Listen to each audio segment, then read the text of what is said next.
Hi crew, Duncan Buchanan again from the intelligentinvestinghq.com.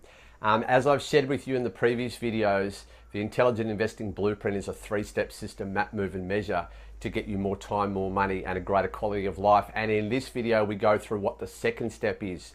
And that second step right here is move, okay? It's the move step. In the step before, you started getting clear on what your future goals are, what the results are that are most important to you. Where are you at right now? What are some of the challenges that you've had in the past and starting to map out what that process looks like. In the move step, we actually start moving towards those.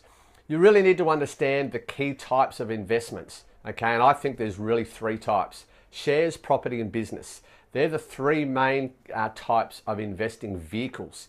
And it's simply a matter of understanding how each vehicle works, which one is most suitable to you. And you need to line up your personal goals with your investment strategy. The two need to be linked. So in this process, we'll go through what each of those investment options are, and then look at those each in a little bit more detail. So for example, under your shares, property, and business, for your goals, are you after cash flow? How much cash flow? What time frame do you want your cash flow? Are you after equity? Are you after a combination of both? And again, over what time period?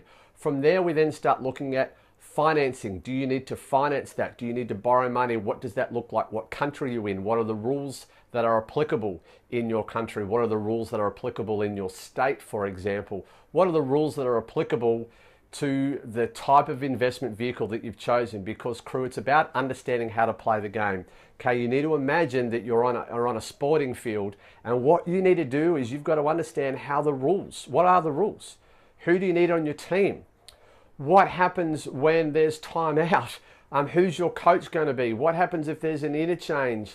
Unless you understand the rules of the game, unless you understand who's on your team, unless you understand the strategy, who's going to coach and train you, unless you understand what happens if you need a break, what happens if you need to be subbed off, you're going to get stuck. And in this process, we'll go through how you can actually do that.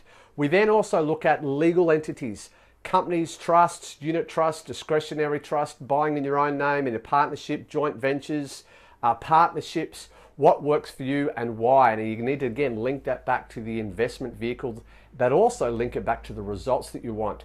Overlay on that tax considerations.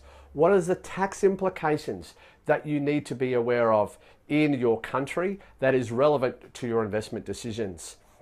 After you've looked at cash flow, equity growth, legal structures, tax considerations, you also then need to start looking at who else do I need on my team? Who's on my team? What specialists are required on my team? And that allows you to start targeting those specialists individually, or again, work with a coach, work with a mentor who can corral all of those specialists, make sure they're briefed on your needs. They know. There's nothing worse than going to a specialist and you ask them a question. If they don't have some background on what your needs are and what your future goals are and what your passions are and what your challenges have been, they may give you kind of half-baked answers, or they'll give you an answer that they think is relevant to you without any background. So again, make sure in your specialist team, maybe like picture a wheel, maybe you and your coach can be the hub of that wheel, and surrounding that wheel is your team. And in the middle, you and your coach is there guiding the rest of this team to make sure that they answer to your needs and your values in the time frame that is required.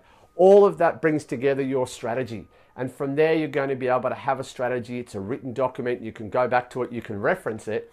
But most importantly, a strategy is not something that's written in stone. It is not the 10 commandments. It's not burned into stone that you can't change. A strategy is flexible. As your lifestyle changes, as things crop up, as life just happens, your investment strategy is there to be flexible and to be changed, so you can still have the freedom that you most richly deserve. Next email, next video, I'm going to talk to you about the last step, which is the measure step, and then you'll be able to get some more ideas about how that measure step works. At the next video, I'll have a chat to you again. Take it easy. Have a good one.